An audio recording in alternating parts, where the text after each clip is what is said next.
Please rise for the Pledge of Allegiance. I pledge allegiance to the flag of the United States of America and to the republic for which it stands, one nation, under God, indivisible, with liberty and justice for all. This is the Saline City Planning Commission meeting for Wednesday, October 25th, 2023. Will the recording secretary please call the roll? Young. Here. Carroll. Here. Fosdick. Here.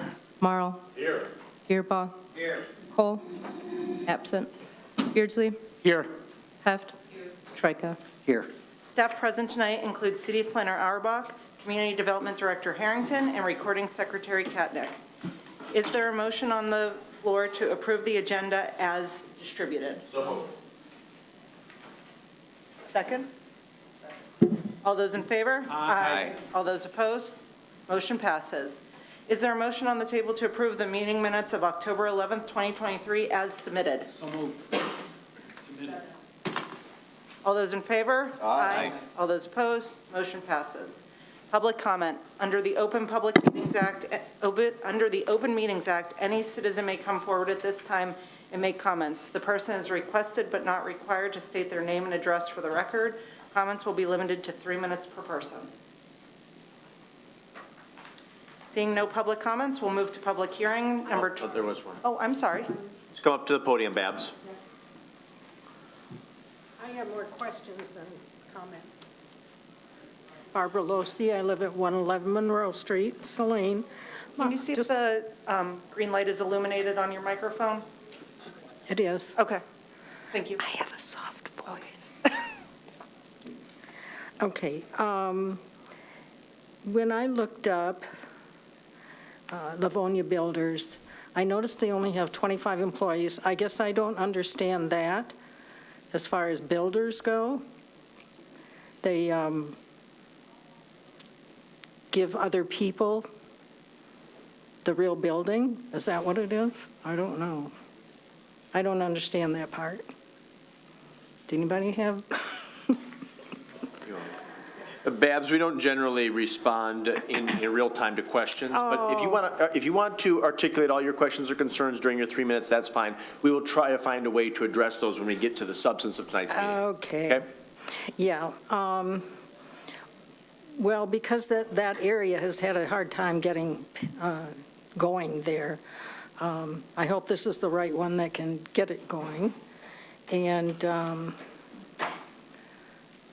I noticed that Cypress Ridge was built by them, and I don't know that there were any questions about that, if there was any problems, but I hope this is the one that can really get it done, and Monroe Street will look better. That's all.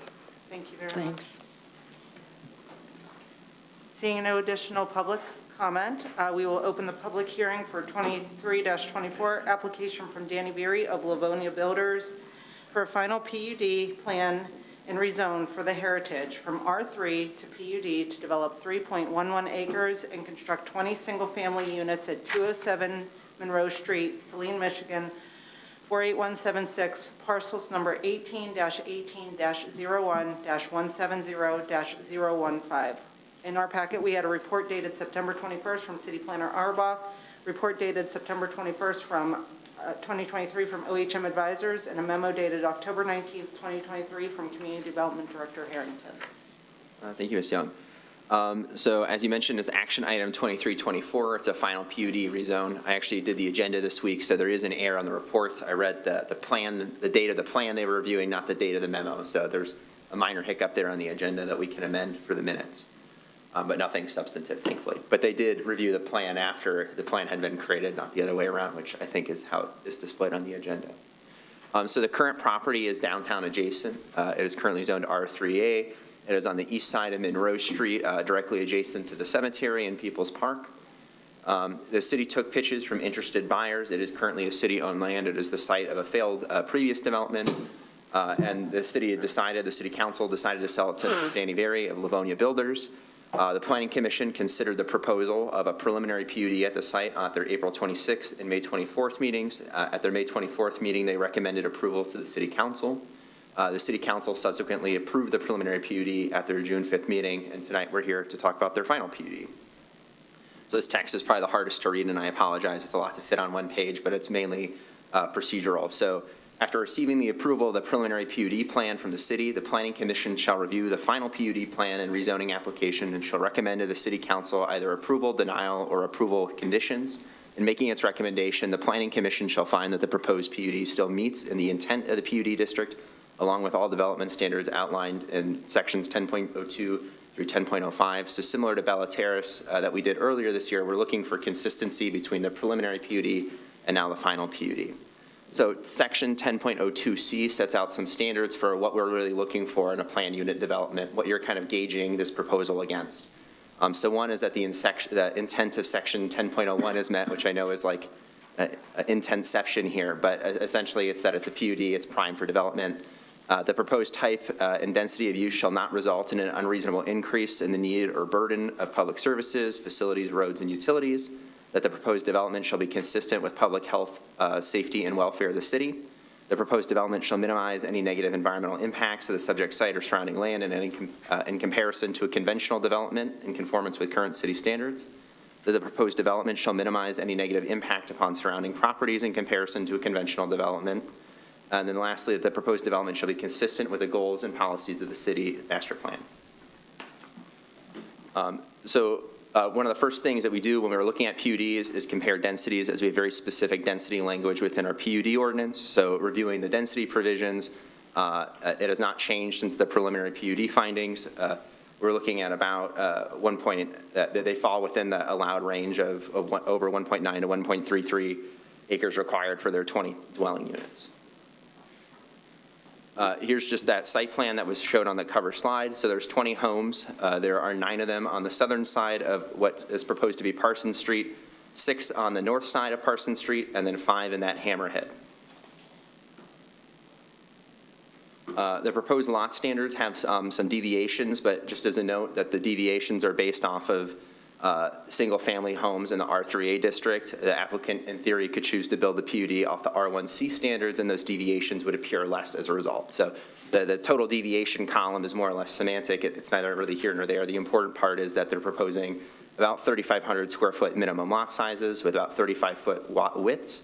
They're proposing to maintain 25-foot front yard setbacks, 5-yard side setbacks at minimum, with a total of 11-yard side setbacks, so that's 11 feet between the two sides. 35-foot rear setbacks, the max lot coverage of 40%. The building height will stay between 21.4 to 24 feet in height, with 2 stories as a maximum, and the minimum floor area will range between 1,225 feet to now 1,710 feet. The residential floor area, Mr. Berry has provided another elevation that increases the sizes of one of the homes, one of the options to developers. So there's now a home that would be above our required minimum floor area for the R3A district. Here are some elevations and renderings that Mr. Berry has provided with his application. The 2 on the bottom showcase a new elevation that he's submitted as part of the final PUD that was not presented to you as part of the preliminary. That is a 2-car garage model as opposed to a single-car garage model. So more parking space, as that was a concern of the Planning Commission during the preliminary process, where would all the guests park. So he has now made accommodations with a 2-car garage elevation. Looking at the final PUD plan requirements, similar to our site plan, we're reviewing and approving with or without conditions based on the objectives of our ordinances and our standard specifications. So PUD requires a site plan submittal where we're looking at things like area, width, height, and setbacks, natural resources, building location and site arrangement, parking and loading, site access and circulation, safety paths, landscaping, lighting, signs, floor plan and elevation, as well as general engineering considerations. So upon our review of, it's not preliminary, it's a final PUD, we have identified the following areas. So for parking and loading, the Planning Commission will need to make a determination on the proposed street parking and its sufficiency. For site access and circulation, the site plan, again, that's an outdated comment there. The site plan is a private drive. For landscaping, they must submit a vegetation plan prior to pulling permits. The Planning Commission consider and review the westward extension of the proposed fence or another form of screening behind units 1 through 6 to block headlights from an adjacent daycare, which we'll hop into here in a minute. For lighting, the Planning Commission should consider whether additional street lighting is needed. For signs, the proposed sign, as part of the final PUD, would require a deviation from the sign code. The staff would prefer that it would conform, but again, it's another exception that you are free to grant as the Planning Commission. Traffic control signs should be detailed and provided to the community prior to final permit issuance. At the entrance sign, it will be illuminated. More details will needed to be provided to ensure that it meets our lumens limits. And then lastly, he needs to provide photos renderings as he has already.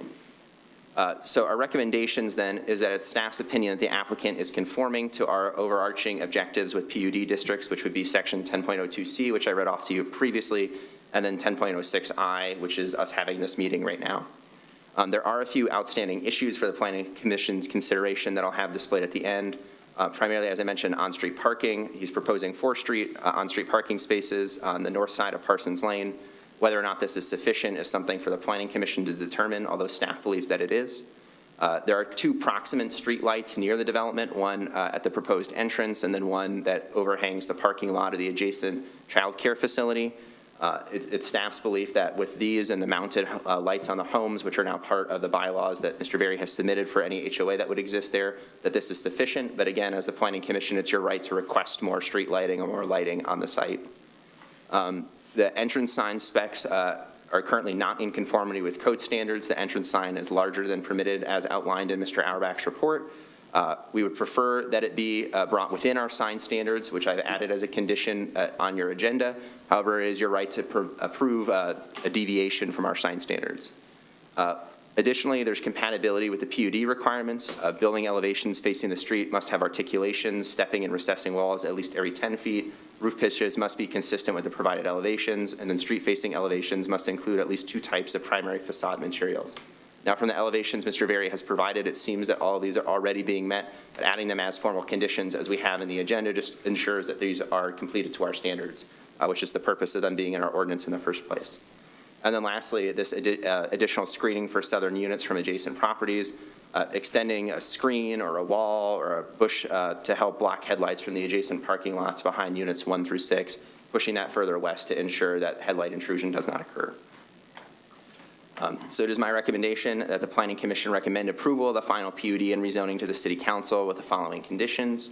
I have them all listed here. An inventory and assessment of the existing vegetation must be provided prior to permit issuance. Those 3 items from the PUD that I just mentioned. The proposed sign shall be conform to the Saline zoning code standards. At the entrance sign is illuminated. Details must be provided. Again, that's highlighted in yellow because you can remove it if you'd like. Traffic control sign details must be provided. And then the following 4, it shall be noted that the cross slope of all sidewalks shall be a minimum of 2% per ADA standards. The cross slope of the proposed sidewalk shall be verified as it currently appears. Many areas exceed this limit. Per the petition's response letter dated September 26, 2023, it shall be noted on the plans that on-street parking is proposed to be allowed along the non-hydrant side of the private drive. And then our very standard items identified by the city engineer must be addressed, items identified by the city attorney must be addressed, and then items identified by the Saline Area Fire Department must be addressed. So I bring you back to these 5 to kick off your discussion. Again, trying to get clarity if the 4 on-street parking spaces, if you believe that those are sufficient on the issue of street lighting and the entrance sign specs, as well as the compatibility with the PUD requirements and this idea of additional screening on the south end of the lot. Thank you. Mr. Auerbach, do you have anything to add? I think Mr. Harrington covered the bulk of it. Just to add and emphasize a few things. So again, the parking question, as one of the conditions of the preliminary approval was that the applicant work with staff to provide additional on-street parking where feasible. Again, the available parking is the same as the previous proposal. There's a roughly 100-foot segment near the entrance on the north side of the proposed drive where vehicles could park, but that only leaves room for roughly 4 on-street spaces. The spacing between driveways is about 16 feet.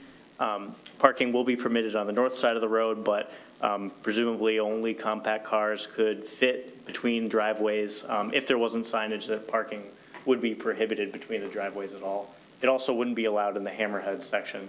So the question for you tonight about parking is whether or not you have any concerns about if that'll be adequate. Again, the model homes include 1 and 2 garage models. There's no issue about any version, any option, providing at least 2 of the required off-street spaces. But again, whether or not there'll be 2 or 3 spaces per dwelling will be up to the buyer's preferences. So it's just one thing to keep in mind. For the tree inventory, again, there's the landscaping requirements were waived in lieu of there being existing vegetation. So the purpose of that inventory is to ensure that it's both healthy and of high quality. And we added some additional recommendations about the design. Ultimately, again, it'll be up to the developer and buyers.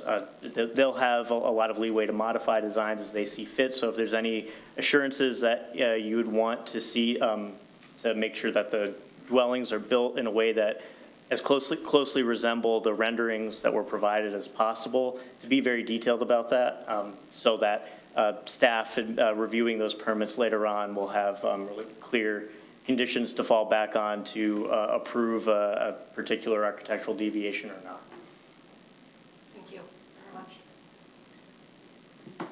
Is there a motion on the table to acknowledge the receipt of the reports? All those in favor? Aye. All those opposed? Motion passes.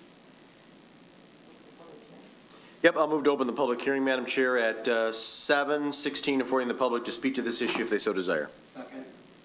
All those in favor? Aye. All those opposed? Motion passes.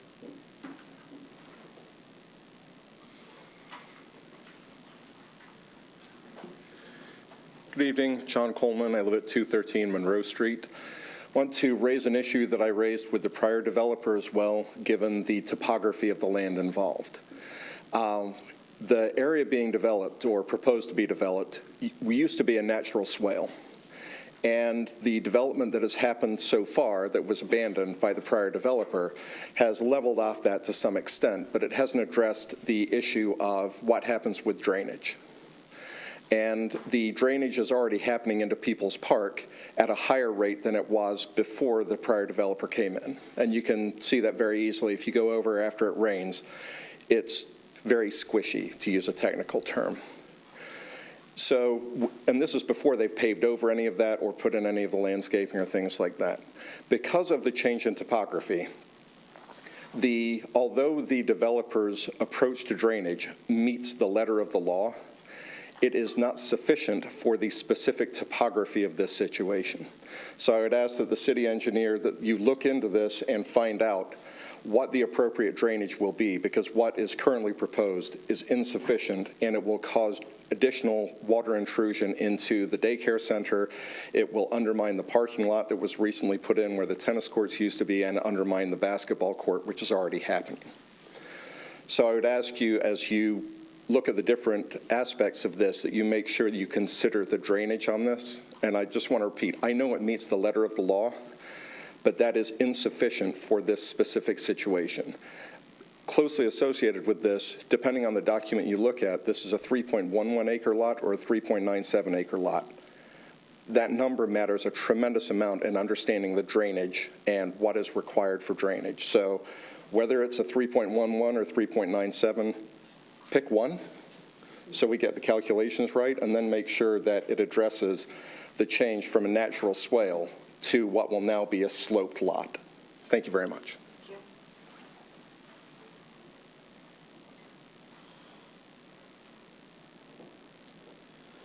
Madam Chair, if there's no additional citizen comments on this matter, I would move to close the public hearing at 7:19. Second. All those in favor? Aye. All those opposed? Motion passes. Okay, we will talk comments, questions from Planning Commission members. Yes, Mr. Beardsley. Question for our planner, or Mr. Harrington. Are the deviations considered variances that need to be approved by ZBA? The whole process of the PUD is essentially asking for deviations from the zoning code, so no. So in previous PUDs, we actually did address those as variances, as I recall. Maple Cove maybe with the overhang of porches being a few inches too close or something. So is this something we haven't been fully leveraging in our PUD ordinance or something that has changed? The ordinance language, as I read it, allows for these deviations to be approved as a part of the PUD process. That's pretty typical for PUDs. May be different under, say, a cluster development or another kind of compact development option. Yeah, and that I think was, so that may be the difference.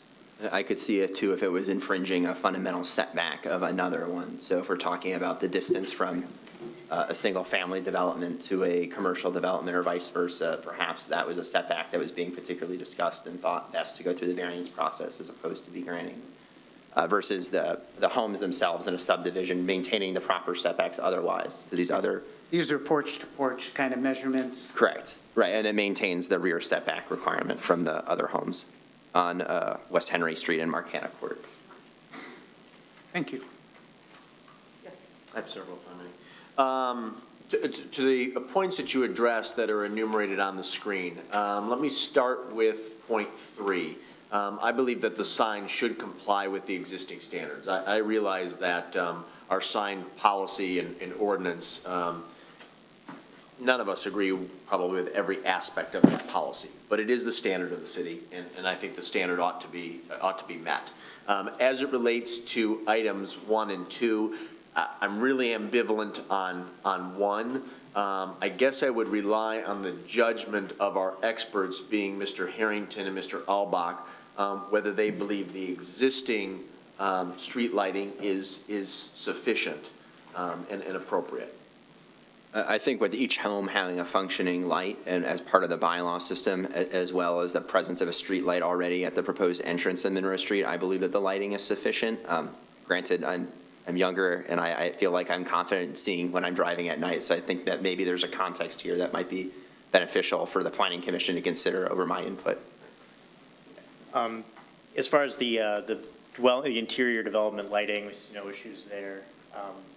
It's the first proposal that I've encountered with that model, with the lighting being provided by fixtures on the dwellings themselves, but I know it's been done before, and we see no issues. I will rely on your judgment then and say that the existing lighting or what has been provided in the plan is sufficient. I'd be curious as to the thoughts of my colleagues on item 1. Again, I use the term ambivalent deliberately because that's how I feel. Madam Chair, can I ask a few questions of the applicant? Absolutely. Mr. Berry, can I invite you forward? Appreciate you being here. These questions are mainly for the public's benefit and edification. If the PUD is approved tonight with or without conditions and sent to City Council on November the 6th and is subsequently approved by my council colleagues, I assume you would schedule closing sometime in the next 30 to 60 days? 100%. Okay. Yep. And would it be your desire subsequent to closing to begin some preliminary construction activity and remediation on site this season, or would that wait until spring of 2024? It'll probably wait till spring because we have to still get our water and our sewer permits from the state. Okay. So dependent on Yeah, I mean, when that's granted. It's November in Yeah. essence, so it'd be a spring start. Okay, very good. And I think when you presented before City Council on Planning in April, you indicated that the entry-level home for this project would be in about the 290 range? We're hoping to be high 290s, right around that 300, give or take. And that includes a unit with no basement and a one-car garage? Correct. And then we have basements available, and we have a 2-car model. And, there's a couple comments earlier that I just want to address. We did widen all the driveways, even if it's a 1-car garage, to 2 cars wide to help with parking. And there is a privacy fence on the landscape plan that goes from lots 1 through 6, and then 7 through 9, I believe it is, has a tree line. So if you look on the landscape plan, those lots were addressed in the thing. Those 2 items were addressed, I should say. And then, per the question that was made at the top of the meeting, Mr. Berry, can you talk a little bit about the history of Livonia Builders and some of the projects that you've successfully executed in the Saline community in the past decade? Sure. We are a family business that started back in 1970. The one thing that I'm most proud of is we don't borrow money to do any of our projects. We have all our own funds. We've done 3 projects here in the community, Cypress Ridge, no, actually 4. We'd started in Torwood, finished that project after the 08 recession. I think there was 26 homes that we had, 24, 26. We did those in right around a year's time. Then we did Cypress Point, which was the, I can't remember the name of the school. Houghton. The old Houghton, yep, the old Houghton School property. Then Cascade Point over on Ann Arbor Saline Road. And then I just finished Westgate in January this year. We finished the 47 units. So we've done, I don't know, 130, 140 units in the city. As a career, I think we're got to be close to 2,000 units. Mr. Very, I know you're cognizant of this. I certainly am, and so are my council colleagues and planning commission colleagues. This site has been a bit of an eyesore for some time. Obviously, we had hoped to work with the developer to execute a quality project several years ago. Subsequent to approval and closing, what is your time frame for completing the build-out of this site? Well, sales will dictate everything. And as you all know, are well aware, with the increased rise of interest rates, it's making it even harder for first-time home buyers. We believe that's going to be our market. I also believe that in my 30-some-odd year career, every election year, interest rates have always went down. So I'm hoping this next year will follow, and maybe we'll get a little relief there. But I can tell you this. If I sell them, I can build them in a year. It's just a matter of the sales. You know, we'll start off, we'll build a model, build a handful of specs to get it going. But my anticipation, if I can sell them in 3 to 4 months, will be done in 12 to 15.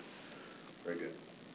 I just finished a book on the 1992 presidential election. Was I wrong? George Herbert Walker Bush probably wished you were correct. Oh. But, unfortunately, Alan Greenspan did not lower interest rates for okay. him in that election. And he believed it was politically to his detriment. But that's another point. Thank you for your time. I believe that's all the questions I have. Thank you, Madam Chair. All right. I have a question. Yes. Sure. Regarding the drainage. Well, I can tell you that in every development I've done in my 35 years, we always have to retain all of our water. And I do know for a fact on the southern lot line adjacent to the park and that there's a severe drop that will come down to our property and into our storm sewer system, which will run into our pond, that will eventually get completed, because right now it's just a hole. So the water will literally have to climb uphill to go into anything south of us once we get our site developed.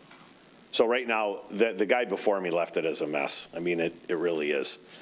So I can't answer what's happening right now, but I know that once we get graded and get our sewer pipes, the rest of the storm sewer inks, it's not all in right now. It will accomplish stopping anything that's going to the south. I don't know how familiar you are with reading engineering plans, but if you look at the grading plan, and if you look at the spot elevations of the parking lot and our proposed elevations, you'll see we're anywhere between 6 inches to 1.5 feet below the parking lot. So, Thank you. you're welcome. Yes. Just following up on that one, Ben Tesha, our city engineer, has reviewed it. Also, OHM has reviewed it from perspective of all the drainage issues and concerns, correct? Right, and because of the project's history too, we had them review even at the preliminary level, so they've been involved with reviewing the engineering and the drainage on this for the better part of 6 months. Okay, thank you. Just a couple of questions. This is going to be a private street, so easements associated with our water and storm sewer and sanitary sewer, are any of those underneath the street? I believe that the storm and the sanitary would definitely be underneath the street. I think that's part of the master development agreement with the city, though, as opposed to a condition that we would establish for the PUD. The question I had with that is, Sorry. OHM had mentioned in the master agreement about who does what maintenance and whatever. So in this situation, if the city, is the sewer and storm going to be dedicated to the city or privately owned? Mr. Berry, am I having the answer to the question? That is not my. The sewer and the water will be dedicated to the city. The storm will remain the responsibility of that's typically how it is with private roads. So if anything has to be tore up, who's responsible for replacing the road? The homeowners? I imagine we would establish that in the development agreement. Okay, just one of those things I want to identify, that in the event that something has to be done that's dedicated to the city, it's not the city's responsibility to replace the road. No, I can add that to a list of notes for the real estate committee to go over it with City Manager O'Toole prior to the closing of the lot. We've worked so hard on the signage code that I would like to see it complied with too, so I believe we should And what we provided for is adequate for identification and such. The one question, you had mentioned about the entrance lighting over the daycare. I'm just trying to understand. You have one at the entrance going in, it said something about over the daycare parking lot? Sorry, that was a street light I identified. If you go on Street View right now, you can see that there's two street. Street light, correct? I believe it's technically a city street light. Why it is angled over the parking lot is beyond me, but I believe it is, there are two city street lights, one that is definitely at the entrance of 207 Monroe, and then one that overhangs the parking lot of the adjacent daycare or childcare facility. Because of the way the park and the entrance and everything works there, they might have set it up that way.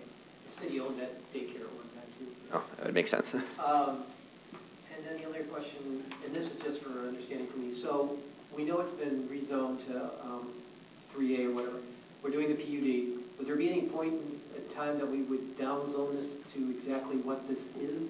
Well, in the PUD, you are effectively doing that. Okay.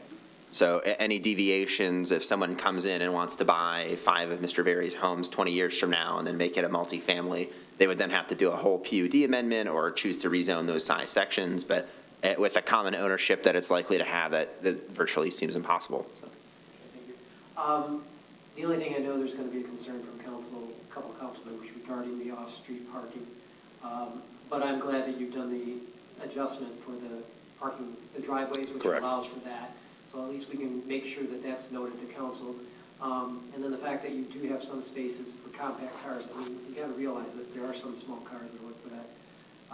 The only concern is it'll be up to an enforcement concern if the cars end up being in the park or whatever, so that's up to the city. But I see this plan as a good approach going forward. Other than that, I think that answered all your questions. Oh, the one thing about the fence, I saw that, so we're good with the fence. There was something about extending either fencing, and I prefer not extending any fence beyond where it should set back farther from the street. If so the fence was added to screen the rear of the dwellings from vehicles entering or exiting the daycare, and it does extend roughly to the detention pond landscaping. There did seem to be a gap. There are 2 evergreen trees that would be parallel to the side lot of the dwelling closest to the pond, but given the angle of the daycare drive, we added that comment in our review just to bring it to the commission's attention so you could decide whether or not the fence as it's proposed provides the screening you were looking for, or if you think it should be extended to ensure that vehicle traffic headlights, especially in the morning, drop-offs, things like that, will be adequately My screened. concern in that situation was if it backs up to the houses, that's fine. I don't want to see it going much further past. It just interferes with the green space and the openness of that. No offense, but I've seen what the fence looks at Westgate. And that fence going along the whole southern border just kind of clearly indicates there's a border there, and I don't want to see so much of that, especially that we have a park and everything else along that side. Is the detention pond already going to be fenced? There's that, I believe that would be an engineering standard, and I'm not sure if we talked about this last time, but it's usually based on the depth and/or slope, possibly whether or not, how frequently standing water will be in it. Right, it was not a comment that either OHM or our city engineer identified, so I'm guessing by that standard, or by the standards in which they were reviewing it to, it did not require a fence. Perhaps Mr. Berry could articulate that, but we could always add the condition that should the depth necessitate the use of a fence, that one be installed at that time. I mean, I think that's a code requirement. I don't think we need to add it as a condition. I was just curious because it is relevant to the aesthetics of extending the boundary fence. If we were to extend the fence westward, how far do you think would be recommended to avoid the potential headlight effect? It seemed like, just a moment. It would almost have to be extended all the way to the sidewalk. Yeah, that was my question. I agree that wouldn't look that good, but is there a proposal for any intermediate point up to like where the detention pond begins to subside, or right now it just ends at the back of the last house one, I believe, or a little bit further? Potentially 20 or 30 feet to the, to connect to where the pond landscaping begins. But it is difficult to tell from the plan based on the orientation of the driveway where that gap would be.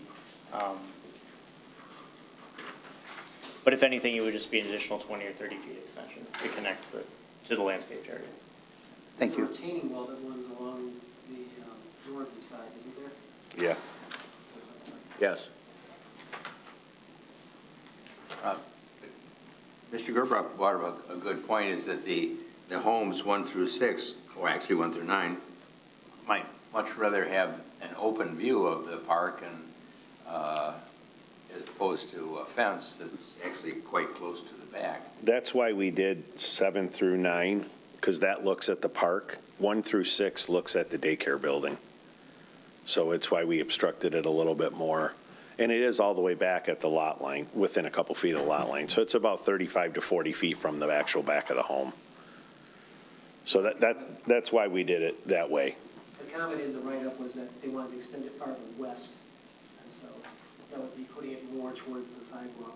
Yeah, more towards Monroe Street as opposed towards 6 through 9. I think that's it for me in my comments. Thank you. One other question, speaking of burying utilities, will the utilities be buried? Yeah, you're talking about electric and gas? Yes, yeah. I do have a question on the sign. I'm going to assume that it's out of the ordinance because it's too big? Okay. How much does it have to shrink? And which is fine. That was one that I found and I liked it, so I used it. I didn't even realize how big it was. I believe it's 2 feet in height to check on the area as well. So You're for- talking about the actual sign part, but what about the structure that holds The it? structure and the sign are considered one and the same. Both. So it's a pretty, Yeah. So it can only be 2 feet high? correct. No, I think it's 6 feet, and it looks like it was. 4.5. That's what I thought, Yes. because I know Westgate was higher than that. Right. Okay. So All right, I'll can get that see the corrected. confusion there already. I can So get- what I found in the memos was for an R3A requirement is a 6 by 4.5 foot sign. Okay, and that's the That's the the total whole- thing? the So the total, stand, yeah. the sign, everything, Well, okay. so then that's where that gets it. So the base can be 25% of the sign area. So there's that small provision. We're doing a variance next week that has that exact code provision. So it, So- 6 feet tall total, base can be 25% of the sign area. The sign area can be 18 square feet per side. Okay, okay. Can manage that. Yes. Why is the street private? I'm just curious. Doesn't meet our road widths. Yeah, that's why. Okay, so your design, you basically chose, This is actually the size road that's in Wayne County, and as a private, I mean, as a public road, unless it's obviously like a wider road, but a normal subdivision road, this is the width that is required in Wayne County. got it? So, yeah, it's not any smaller than a normal road. If we didn't have the driveways like they are, you could comfortably park on one side of the street and still have 2 lanes access, no problem. But it makes it tight because of the driveways being 16 feet of 35. So, I ask for a reason probably different than you expect. I live in a subdivision that had private streets originally when it was developed, and it was really done that way because the city didn't want responsibility for it. Well, of course, after we lived there a while, we want the same benefits that everybody else has, and we pursued to have those streets dedicated, and we're successful, but I just wanted to make sure that it was your choice Yeah. that those be private. yeah, well, I would prefer them not to be private, but like you said, it doesn't Yeah, meet the right. standard. And just so we're clear, Mr. Beardsley, and I, of course, won't be around forever, and the configuration of city council can certainly change from year to year, but my approach would be, if it's not built to city standards, then we Correct. would not entertain Correct. adding it to our municipal network. And ours were specifically, so, Yeah, 3 subdivisions where that happened was that the streets were built exactly to our standards, so the argument there was there to make the change. Additional comments from Mr. Berry? So one of the discussion points was whether to add additional street lighting at the Monroe Street entrance. And I might have missed something, but I didn't get a sense as to whether or not that is something which is needed. Do you have any feedback on that question? So at the entrance, I don't believe it, because that existing pole is right at the entrance. I think it's within 5 feet of the approach. If you were to go to either Westgate or Cascade Point, all of the garage doors have 2 coach lights that are on a photo eye, which means darkness turns them on, light turns them off. It really illuminates well. The only reason why we do have I don't know, in Cascade, I think I have 2 streetlights, and in Westgate, there might be 4. It's because we have the additional parking that's away from the structures. Right. So we're illuminating that. But in the run of the streets, we don't have streetlights in any of them because, believe it or not, 260-watt light bulbs on every single garage going down a street actually lights it up pretty well.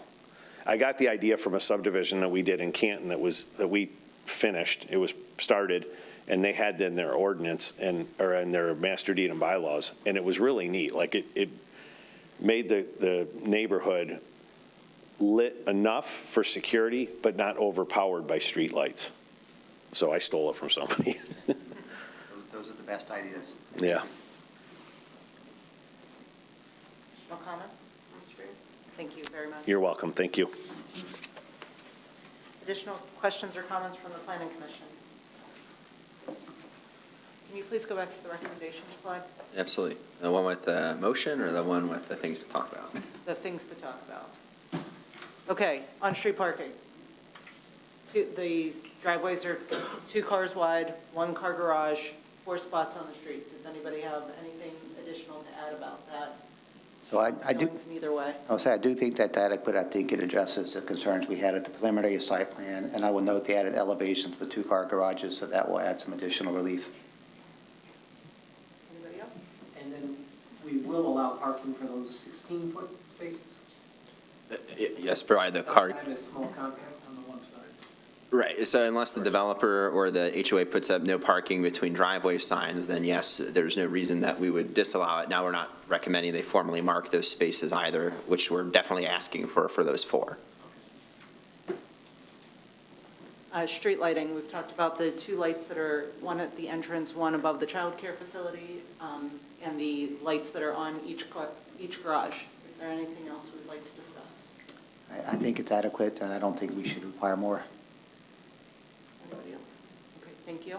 Entrance sign specs, my personal opinion, and it seems that my colleagues feel the same way, is that it should go with our signing ordinance of, as Mr. Harrington said, 25% for base, 6.5 by 4, and we'll keep that as a condition in the, okay? Yes. Compatibility with the PUD. I do agree with the renderings and the architectural nature that were presented, that should stay that should be added as a condition. Yeah, so they are, all 3 of those Okay. items are already added as conditions, but you're welcome to remove them or modify them as you see fit. Does anybody have any strong feelings about them? Agree Nope. with you. Okay. Screening for the adjacent property, we've just talked about the fence from 1 through 6. Do we think that it needs to be extended farther to the west, or do we think that the trees, the orientation of the fence will be good enough for? I think that it's effective as it is unless there's some change related to the detention pond or retention pond. Do we know if that's going to hold water or not hold water? Is it going to be dry? I'd have to double Right now, check. it has a lot of water. We'd have to check on that, maybe the applicant to clarify. You know, Mr. Berry? There is a permanent water table in it, but it's very shallow. I want to say it's a couple feet.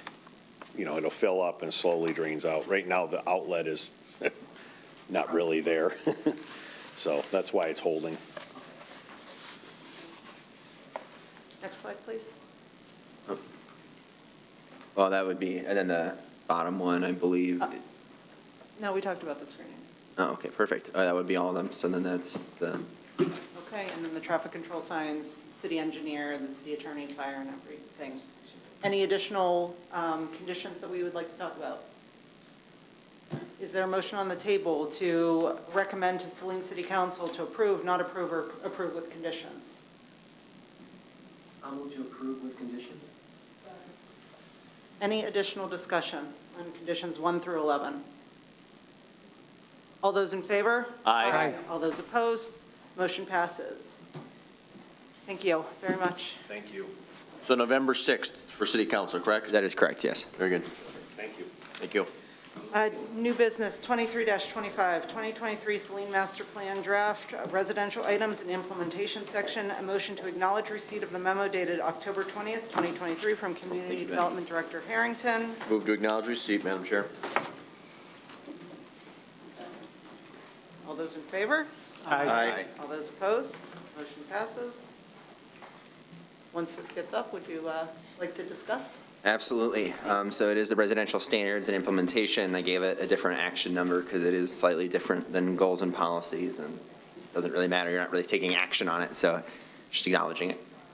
So to go over where we're at, we've gone through all these policy areas, the 10 in this packet. 4 of them were discussed on October 11th, which was our last meeting. 5 of them were discussed on September 27th, which leaves us with residential land use, which we've been kind of tinkering with essentially since we released the first update, the first draft of the update. The policy areas, as I mentioned in previous meetings, are all essentially identical to what was there in 2017. So the goals and policies chapter layout, this is the 3rd time you've seen this slide, but that's all right. So each policy area has a few overarching goals, each goal has objectives, and then each objective is being addressed in the implementation plan. You'll finally be able to see functionally how this is playing out when we reach the implementation section of tonight's agenda. So for residential policy goals, first and foremost, it's to plan residential use and a range of density classifications. I highlighted green mobile home park here because it's the only one to have remained unchanged. There are a variety of things that the city of Saline would have to do if we ever tried to modify our standards for mobile home parks, require state approval, so we've been advised to just essentially leave them be. So we have low-density residential is planned for areas near the city's boundaries where there is existing low residential density and vacant land. Special attention should be paid to minimizing new development's impact on natural resources, utility systems, and/or roads. City density residential is planned for areas around the downtown as well as transitional areas adjacent to commercial districts and corridors. These are areas most capable of supporting additional residential development. High density is planned for areas near existing high density development. A mix of multiple family dwelling options are appropriate in these areas in order to create a transition between planned high density residential areas and their surroundings. And then lastly, the newly added downtown district residential is planned for area in and immediately around the downtown core of Saline. These areas align with the city's D1 core, downtown core and D2 downtown edge zoning districts. So low density, city density, high density, and downtown district residential are all things we've now made into form-based code, which is kind of the meat of tonight's meeting, but we're going to finish out the goals of this policy really quick. Am I on the right one? So residential goals to encourage innovative site planning, housing design, and reuse of existing homes. Reuse of existing homes is the only verbiage that's been added to this goal. The green highlights on here are the only things that have been modified from the 2017 plan. So goals 1, 2, 5, and 7 remain identical to what they were in the 2017 master plan. I know this is difficult to read, but goal number 3 here states, as Saline grows, is the new verbiage, essentially just acknowledging that we are going to be growing as a community, that the growth aspect of our community is not necessarily contestable, that it is something that the city is actively undertaking. On goal 4, new residential development should maintain the neighborhood aesthetic. The word aesthetic has been replaced the word character and visual characteristics. Aesthetic just is more all-encompassing. And then we've added creative reuse of existing housing, really implying how are we going to reuse these old detached accessory structures, looking at the ADU policy the city has recently adopted. And then 6 is to identify and address elements of the built environment that enhance the character and use of city density residential areas. This is a goal that Planner Auerbach actually came up with, which is really what makes our historic districts special, what characteristics of their setbacks, of their color, of their material, of their building massing make them so unique. And it's not really a question that we have concrete answers for from a zoning perspective. So really investigating that over the next 5 years and developing better zoning standards based off the criteria of things that we already like within our own community that may not be conforming to our existing zoning ordinances. The next one is encourage housing developments that bring a new variety of housing products to Saline and provide attainable housing choices for Saline's existing and future residents. This goal is entirely new. All items on here are entirely new. But goal number 5 has been something that we've developed since the beginning of this update. So again, I apologize that the highlights are not consistent.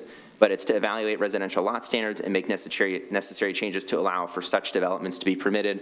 Such is highlighted because this section also refers to row houses, townhomes, duplexes. Those are such developments, which is outlined in the text of the master plan, but not on the slide. Evaluate the current PUD standards to ensure that those proposing development may apply for needed flexibility. New denser residential development, which is adjacent to existing lower density development, shall be allowed but must work to mitigate visual impact. 4, new residential development, which is designed to meet the needs of senior citizens, shall be encouraged. And that was a sort of a goal in our last master plan, but we've kind of condensed it to an objective in this one. And then new developments that are primarily low density residential should incorporate some diverse housing options, including duplexes, row houses, and townhomes.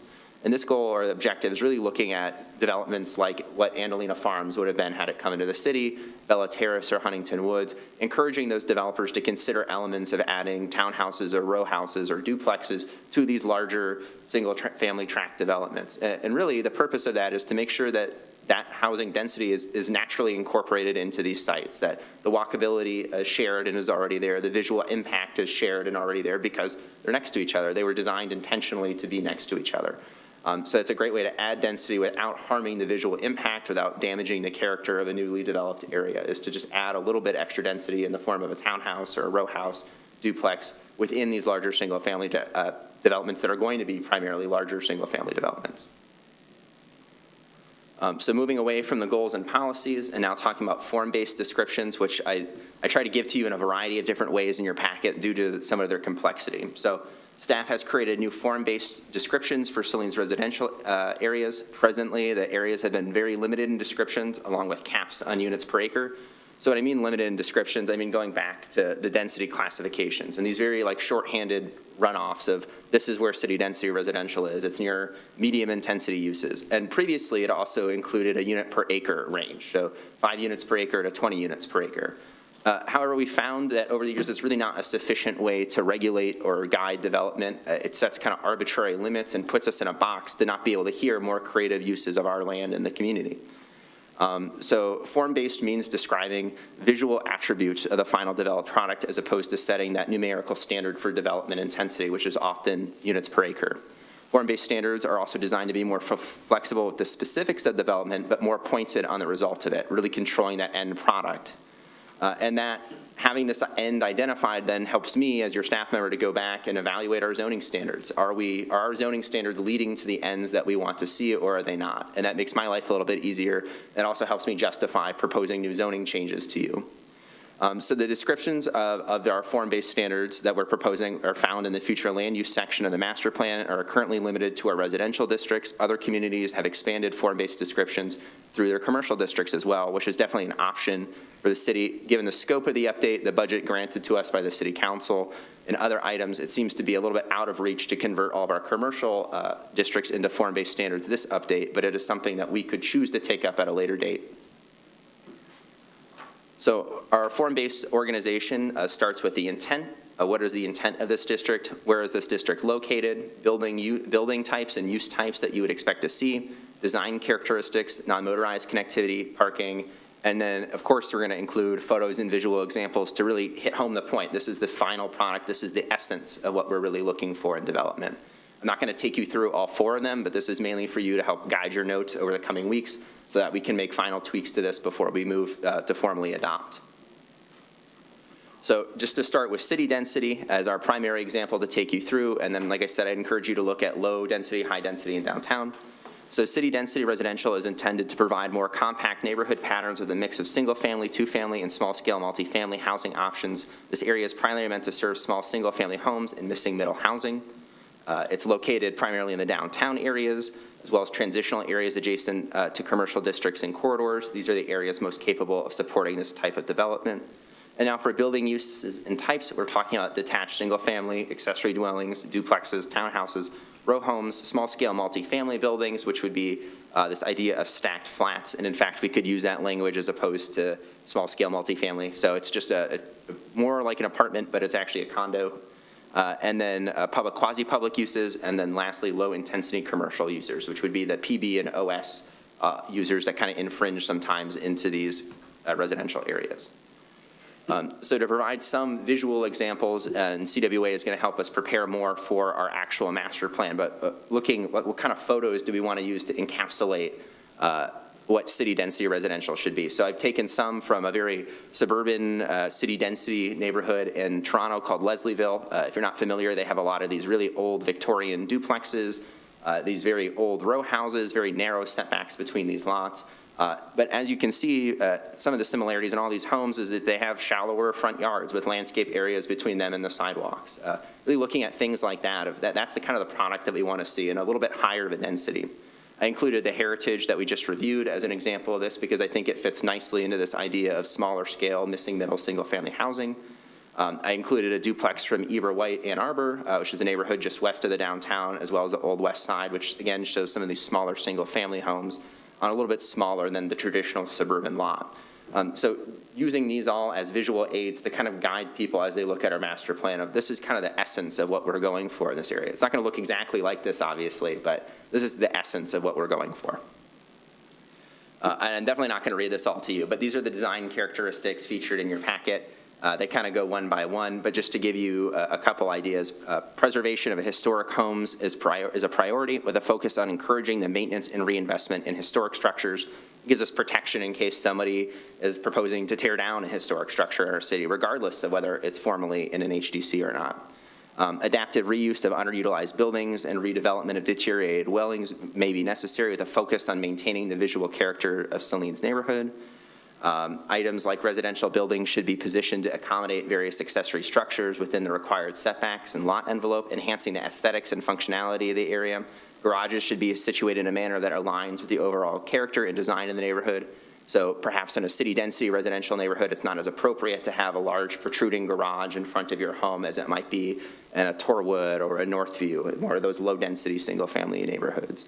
And looks like one of the screens cut out, but lot areas and widths should seek to maximize the efficient use of land while preserving the visual harmony of the area. Another item here about homes being closer to the front of the lot, and the city density residential buildings should be maintain a residential scale and be proportionate to the size of the lot they occupy. So not really setting hard and fast numbers on any of these items, which provide us a little bit of more leeway when we're getting proposals. And then we can compare PUD proposals, rezoning proposals, site plan reviews to these standards. Are they meeting really what our intent was? Just get back. I think he's almost done. I am almost done too. So lastly, we have the items of non-motorized connectivity and parking for city density. New developments shall have sidewalks connecting all homes in new developments. Sidewalk infill in existing neighborhoods should be done when feasible. Sidewalk or non-motorized trails from new developments should connect to the city's existing non-motorized network. Walkability and non-motorized connections within neighborhoods to other neighborhoods and other service areas are important to maintain neighborhood character and to access daily needs and services. Again, highlighting that you do need to be having walkability and non-motorized transit connectivity in mind when building in this area. And then for parking, off-street parking for each housing unit should be provided. Guest parking for city density developments can likely be accommodated by existing and newly developed street parking. The city encourages developments that use alleys and rear-loaded garages, kind of creating more of that street-facing look. Then for non-single-family developments, off-street parking should be located behind the buildings and screened from view. Large surface lots and buildings in front of buildings should be strictly prohibited. So kind of, again, creating the aesthetic that already exists downtown. We already have some of these similar standards in our downtown codes, but kind of extending that out into that immediately adjacent area in the form of an aspirational master plan. So again, the other districts that were converted to form were low density, high density, and downtown district. So I encourage you to look at your master plan copies, the items in front of you, provide me any notes on the design characteristics, the uses, the types, whatever it may be, within the next week or so I can make sure those comments are worked into the draft that will be in front of you on November 15th, should we have that meeting. Great, thank you. I'm still rounding it out. I'm sorry. I know it's a longer one. Oh, no. I don't know, my screen's missing. Yeah, this one's coming and going. Okay, is this one out too? Nope, that's No, we good. got that Okay, one. so moving to implementation, the 2017 master plan had an implementation section that was 2 pages. The document in its totality is 87. For this current plan, there are 80 objectives and now 200 proposed steps for staff to fulfill. Some of them are redundant, they're repetitive, and that's still a process that we're finalizing these goals and objectives, and then we'll finalize the proposed steps. The implementation plan that we have proposed will bring us into conformity with Redevelopment Ready Communities, which is an MEDC program that allows us access to grant funding. We're currently in the process asking them for money right now for a downtown corridor study. The proposed steps are not meant to be cure-alls. I'm not a fortune teller. They're meant to be jumping off points for both current and future staff. The actual steps will assuredly look different. And then in an effort to create institutional knowledge that was not here when I arrived, we're going to try to actually track what steps we took to accomplish these various goals. Contacts at MDOT that would be useful, people we met along the way, kind of things like that, that would help expedite processes related to roads, to non-motorized train activity, to housing in the future. So I have included a snip of both two different types of the implementation plan. Again, it includes the implementation step, the responsible party, and then the timeline for completion over the next 5 years, which is the life of the master plan. So it's pretty robust. It's pretty heavy and redundant and text heavy, I would say, and probably more mundane and into the minutia than you might care for, but I think it really does show our commitment to the community to accomplishing these items and making this aspirational plan actionable. And now we are at the end, sorry for that, Chair Young. But are there any specific goals or objectives that you took issue with the residential section that we want to be refined? Are there any that you want added? Are you comfortable with taking the step to convert our residential land use descriptions to form-based? Are there aspects that you like or dislike? Are you comfortable with the matrix being used for the implementation plan? Would you prefer excerpts to be published in the final plan or the plan in its totality? We could also reference it through some sort of appendix. It's just kind of a matter of appearance at that point. And then do you have any feedback on the way the plan in any of its ways are organized? And then what other items in your review of the plan over the last month or so do you have additional commentary on? And again, you don't need answers to all those this evening, but if people have feedback, to get it to you in the next couple weeks. Yes, that is absolutely correct. I know it's a lot. I apologize for the longer.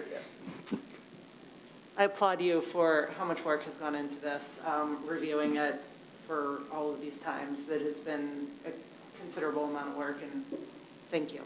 Absolutely. Questions, comments? I was just going to say that, the approach of this form-based gives the idea of one of the concerns I've always had is that unless you have a historic district in place, you don't have the ability, and this sounds like it's trying to address that concern of maintaining, like you say, the aesthetics versus the characteristics of our neighborhoods.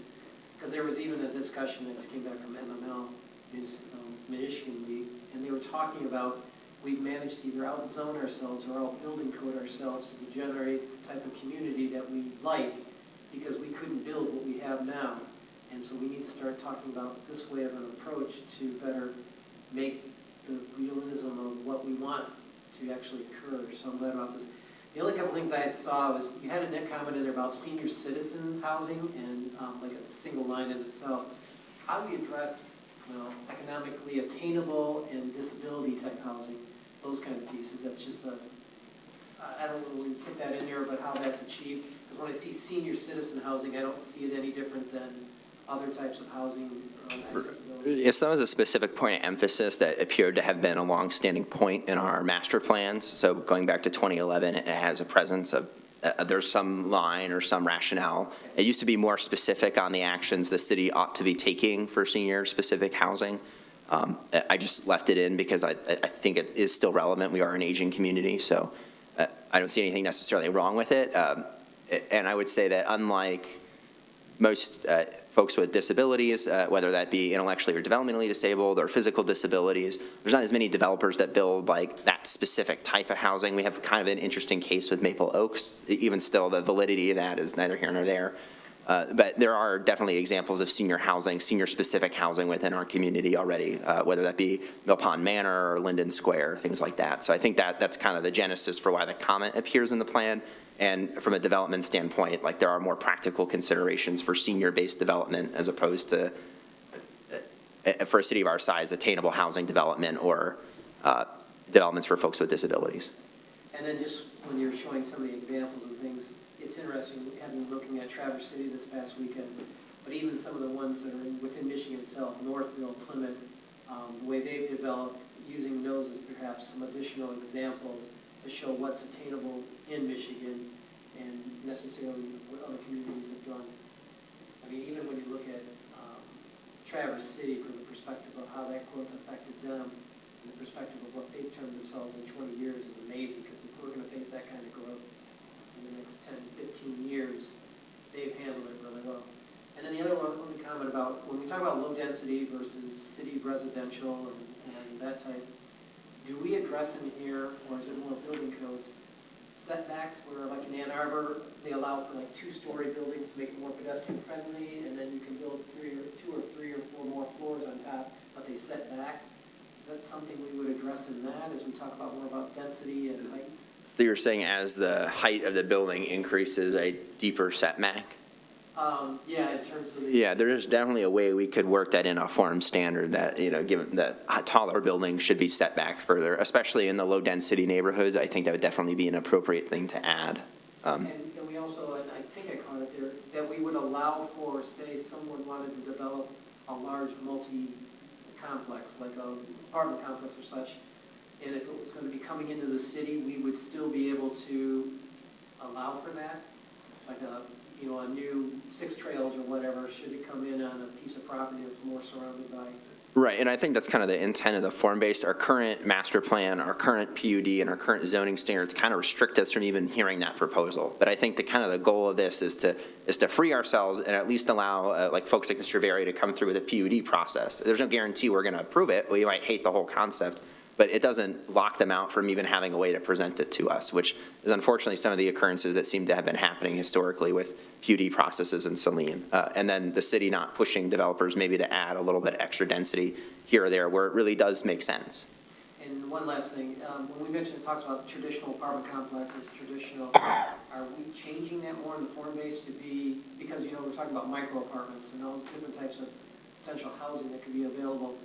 I just don't want our thing to sound like it's all going to be traditional, because if new things come available, we need to be able to potentially consider those. Right, and maybe we could clarify that. Traditional was more in the sense of exterior appearance. We're not trying to control a minimum unit size, which we actually currently do through our zoning standards. So it's a matter of maybe tweaking the exterior wordage and the verbiage and then making it a little bit clear that we're open for interior innovation, so to speak. Thank you. Any additional questions or comments?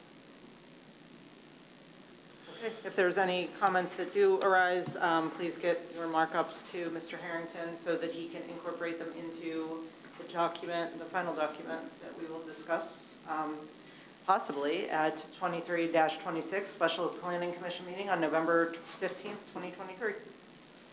Absolutely. So the 63 days expires exactly on November 15th, so we can hear the issue. We can hold the public hearing. We've already begun the process to notice it because we have to.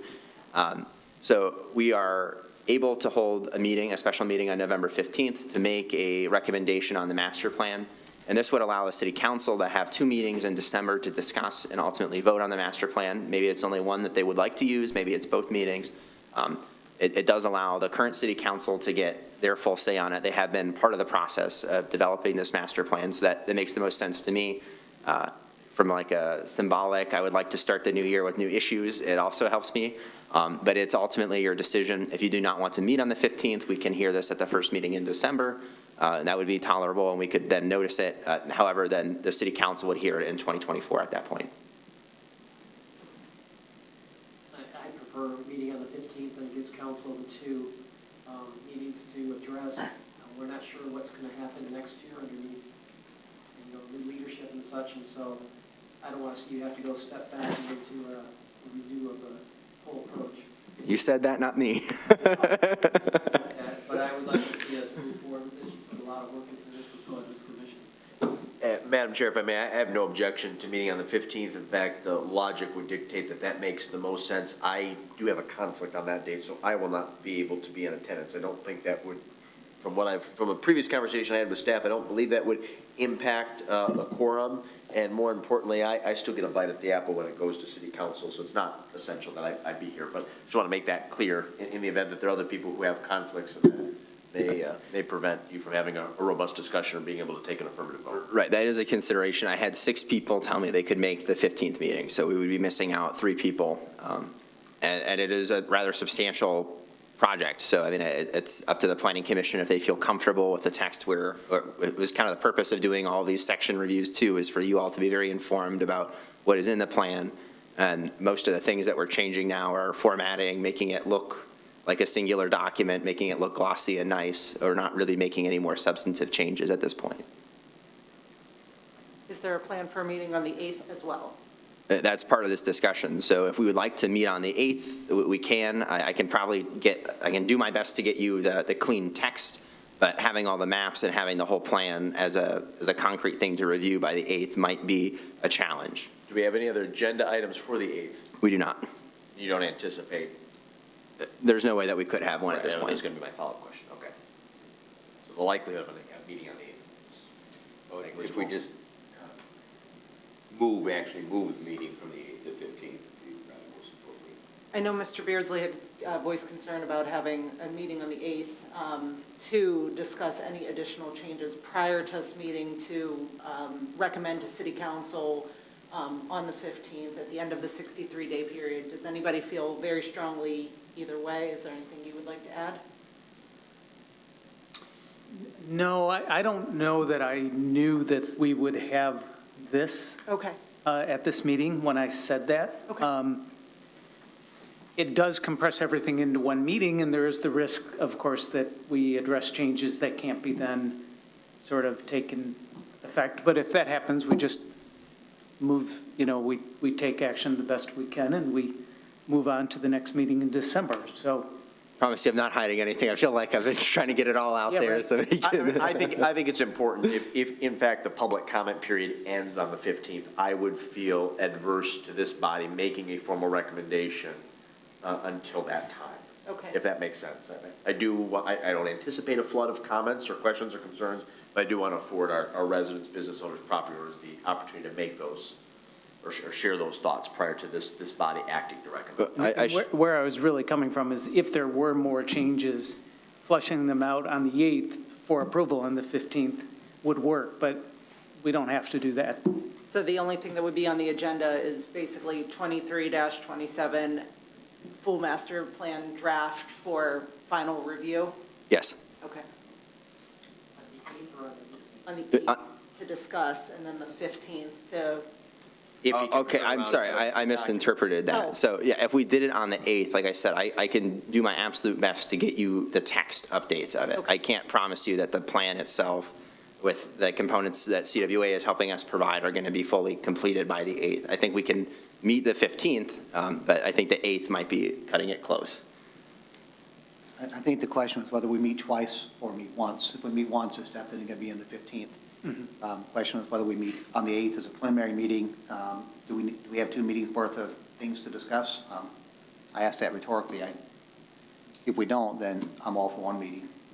We have no other, we have no other additions or items not previously really discussed. I mean, there are some minor changes to like the demographic data from the updated census since 2017, but it's not necessarily like we're using a bunch of that information. It's things we already really knew from a staff standpoint, so it's not like we're using that to really inform changes in the plan, and it's more just a reporting factor than like a policy change. I think there's a clear answer to your question, Mr. Trico, which is 1 meeting would be more than sufficient.